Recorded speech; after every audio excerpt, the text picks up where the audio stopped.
Well, hello and welcome to another Faith, Philosophy and Life with me, Mr. Shelton. Today we're thinking about something somewhat different than some of the things we've thought about before. We are still thinking about war and peace, and today we're going to be thinking about drone technology. I'm not talking about the little drones that you have that might fly around your gardens that are toys. I'm talking about technology that you can control from elsewhere in the world to drop bombs on other people. Remote control aircraft, if you will. Maybe something even slightly more scary than that, remote control soldiers.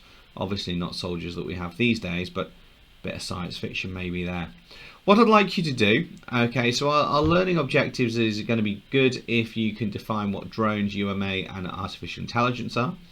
It's going to be great if you can explain positive and negative arguments using drones in warfare, and even better if you can have evaluated if drones in warfare should become a standard way to fight battles in the future. And I'm not talking Terminator at this point, apart from maybe what we need to do is we need to watch our intro sequence and then I'll be back. Sorry Arnie, I'll be back.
Okay, so I'm back. Promised you I would be. What I'd like you to do is to access the description below, and in the description below I would like you to access this little sheet here, and if you don't have a printer then obviously you don't need to print it. You could write it all out if you'd rather.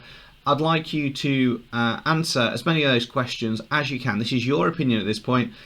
Be interested to see what you know before we go over things. So pause me now while you do that. You'll need to get the information below. You need to get the grid below, or you can just put the information in your book if you would rather. So pause me now and answer as much as this as you can.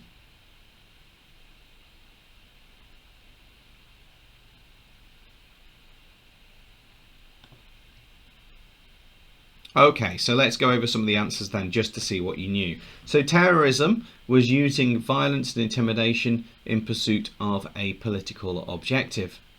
You've got weapons of mass destruction, which can destroy large areas of people, and we talked about that with nuclear warfare. Okay, then we go on to some of the other boxes. So that one at the bottom left there, it's a drone. It's an unmanned flying vehicle. Okay, there isn't a little hamster flying that little drone there. Now with drones, and I'm not talking about drones that are that size, it is possible to attach bombs or missiles or to use it to spy. Now using it to spy, you can imagine with little cameras on, they exist quite freely these days. Yeah, in terms of certainly larger ones, and drones don't have to have these little helicopter things in either. Okay, let's look at the next two boxes. 1.57 trillion USA dollars were spent on weapons in 2018. Now that's a fairly old statistic, but I mean that is huge. How much money has the UK spent in 2018? 47.5 million US dollars. Okay, that's about 30 million pounds. Huge amount there with regards to weaponry, and you might say every penny of that's worthwhile. Because obviously it's to do with protecting ourselves, and in the future robots will be fighting wars for humans. That's clearly your own opinion. So let's just look at some information here. Okay, so a UAV is what's known as an unmanned aerial vehicle. and they're commonly what you would know as drones. And already the police in the UK use drones to record criminal activities, and our armed forces use them for surveillance, and so do our security services. A drone can be used by civilians, as you know, for pictures and hobbies, but the USA uses military drones for bombing and missile attacks as well, and has done so. Whether you think they're effective or not, it has done them so for many, many, many years.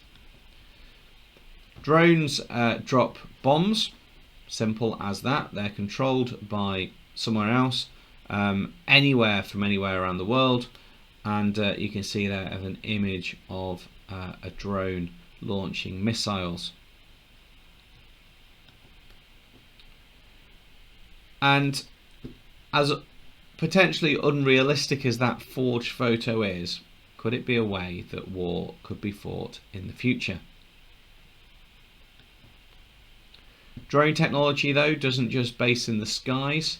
It is being used in land-based operations as well, and there's also been naval drones that have been put together. And then here's a thought for you: in the future, robotic suits like the ones in Avatar.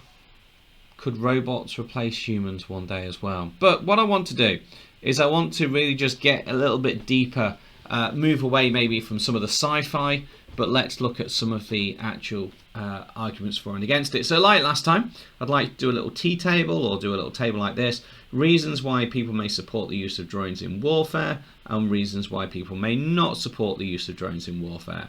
So I'd like you to pause me now. I'd like to come up with as many reasons as you can with regards to why drones could be acceptable and why they may not be acceptable. So pause me now while you do that, and then come back to me.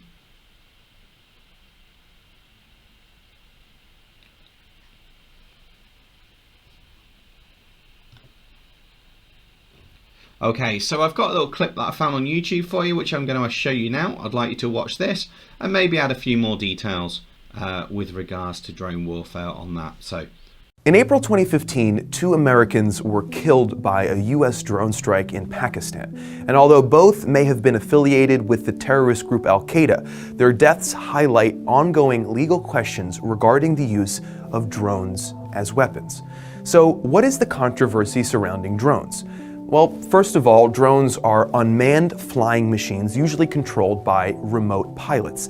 They can be as small as a hummingbird or as large as a Boeing 757 plane. During the 21st century, the United States has been weaponizing these machines and increasingly using them in military airstrikes. Drones have prompted criticism from the United Nations and others over the ethical implications of their use. Some argue that drone pilots can end up with a PlayStation mentality and become disassociated from the casualties. Others worry that drones make it too easy to enter into warfare by eliminating the need for troops on the ground. There's also the fear that as fully autonomous or smart drones are developed, they will run the risk of attacking both civilians and soldiers indiscriminately. Also, government oversight of drone warfare is minimal. Official U.S. records of the casualties caused by drones remain secret from the public on the grounds of national security. However, independent research groups have suggested that since 2004, around 4,000 people have been killed by drones in countries like Pakistan and Yemen. Reportedly, hundreds of drone attack casualties have been civilians. So what's the upside to drone warfare? Well, the main benefit is that fewer American lives are put at risk. Some reports also suggest that drones are more precise than conventional weapons and kill fewer innocent bystanders, and they're cheaper to produce as well. A recent Associated Press poll found that a majority of Americans support the use of drones to target suspected terrorists. And in the same poll, almost 3/4 of respondents also deemed drone strikes acceptable when they killed Americans who had joined terrorist organizations. President Obama has defended drone strikes, calling them effective and vital for national security. However, in the past few years, the United Nations has demanded increased transparency from the US when it comes to drone warfare. So far, the United States has mostly ignored critics, although in 2013, President Obama did pledge to increase oversight of military drones and use stricter targeting rules. If If you're interested in diving deeper into the world of drones, make sure you check out these two videos. The top one is from Seeker, investigating how drones are being used for good, and the bottom is a look at recent developments in drone technology from DNews. There are links for both in the description below. Thanks for watching.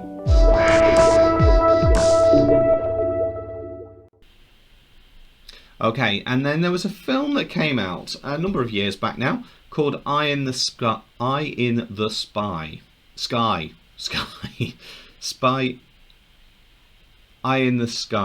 That's what the film was called. Apologies for getting that wrong. I always try and be professional here on Faith, Philosophy and Life.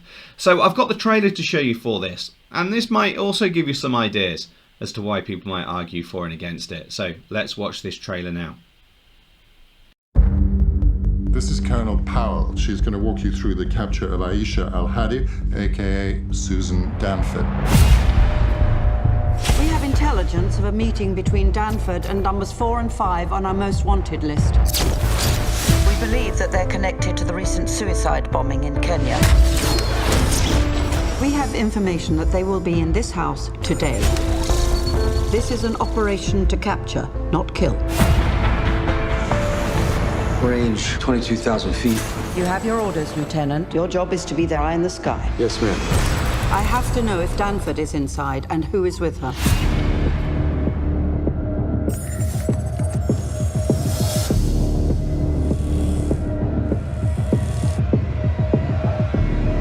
That's Danford.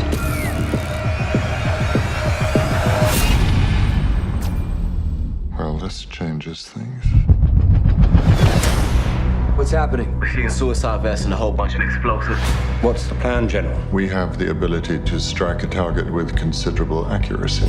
I came here to witness a capture, not a targeted assassination. Dozens of lives are at stake if these men leave. We need to put a hellfire through that roof right now. Weapon is armed. What's that?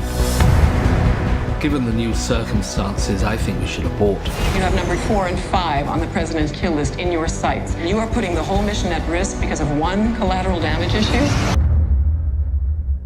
Minister. We are locked into this kill chain. I need legal clearance to strike. I'm the pilot in command responsible for releasing the weapon. I will fire when this girl's out of the way. There is a lot more at stake than you see in this image. If they kill 80 people, we win the propaganda war. If we kill one child, they do. We've got 2 suicide bombers inside that house, and no one wants to take responsibility for pulling the trigger. We lost visual. We need a decision Ready. right now. 3, Go! 2, Wait. 1.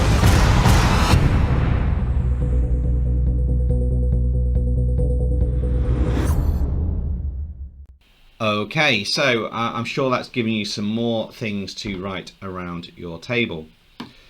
The next thing then is I'd like you to access in the description below, and in the description below you'll find a sheet which looks similar to this, and you can either print them and highlight them, or write the numbers down, or scribble down some information in the appropriate columns of your table.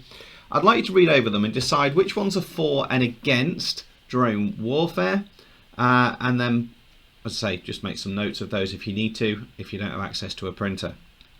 So you'll need to access the description below to do that, read them over, decide which ones are for and against drone warfare, and then somehow get that information down. So pause me now while you do that and come back to me.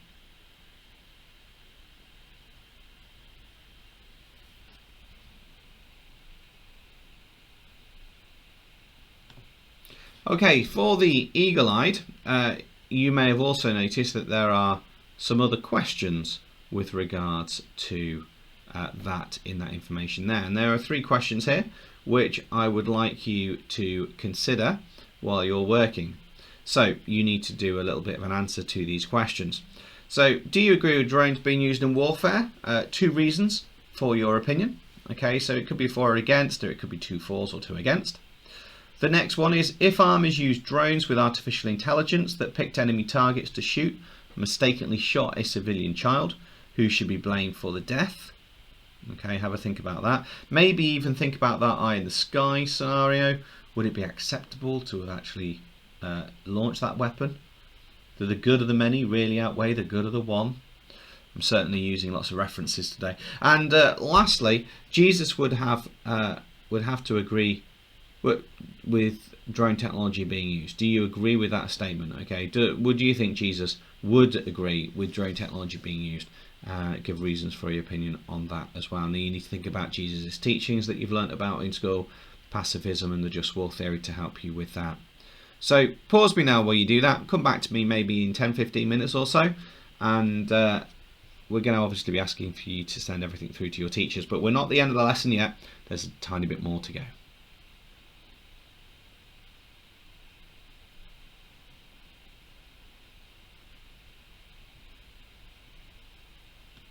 Okay, so I'm just going to return to that sheet. There you are, there's the answers for you.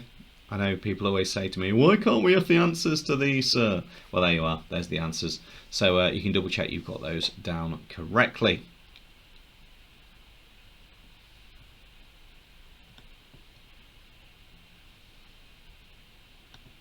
So, we said that it would be good if we could define what drones, UVA and artificial intelligence are. Okay, so we've talked about that. Artificial intelligence obviously being about the idea that people can make, that can pre-program decisions that can be made. Explain the positive and negatives of them, and I discussed was to using drones in warfare will become a standard way to fight battles in the future. So this is kind of where we're going to end today. This is a big question for you to answer, and you can choose how you want to do it. You can do it as a table, or you can do it as a written piece of writing. You know how long you've got left, and do stretch yourself while you do this. The question is this: we should invest in our military for drone warfare, as it would be better than putting our troops in the front line. Do you agree? So you need to come up with arguments where you might agree or disagree and say why, maybe do a for against, my opinion sort of paragraph. I'm going to leave that there. Hopefully that's given you some food for thought today anyway. Take care of yourself, stay safe, wash hands, God bless you, and I'll be seeing you soon.